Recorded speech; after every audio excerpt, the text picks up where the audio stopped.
437 مليون ديال الدرهم داتها 18 لواحد. واش نتوما كنواب اغلبيه ما مسؤولينش على المال العام؟ من المهام الدستوريه والرقابيه ديالكم خلي الحكومه دارت اجراء، انا كنقول ما سرقاتش الحكومه، ما دات تاريا. راه واحد الناس اللي داو فلوس المغاربه وانتم كنواب مسؤولين امام الله وامام العبد. ما يجيش مكون يقول لك الله يهديهم كيدعي معاهم. المهم 193 مليون ديال الدرهم في 23 و244 مليون ديال الدرهم في 2024، هي المجموع 437 مليون ديال الدرهم.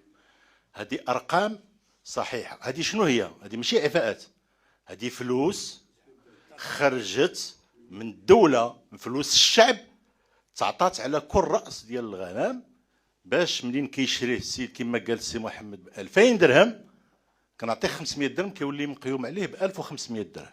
دونك هذاك عطاتو لك الدوله. ومنين كتدخل هذوك عدد ديال الرؤوس كتبيعو بواحد لا مارش اللي هي مقبوله. هادشي داز في 2023 و 2024، وحنا ناقشنا في قانون الماليه وقلنا في 2023 راه ما عطاش الاثار ديالو، خصو يحبس، وحتى واحد ما سمع لنا. قلنا هادشي راه ما كانش عنده اثار، هادو فلوس ديال الدوله كيمشي.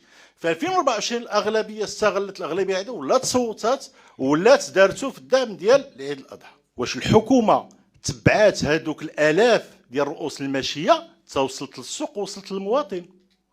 واش المواطن شافوا هادوك الكباش في السوق كيتباعوا؟ وما نكذبوش على المغاربه، راه حنا كلشي كيمشي للسواق في العيد الكبير. واش كانوا في السوق؟ ما كانوش في السوق. هادوك مشاو للكواره وجلسوا حتى داز العيد الكبير ولاو كيبيعوهم كانه انتاج محلي، و437 مليون ديال الدرهم داروها في جيوبهم. الى عندكم ديك 437 مونطون صغير، حنا في البي بي اس عندنا كبير، راه كبير. 437 داروها شحال من واحد؟ 18 لواحد. نطلق لكم الفيديو.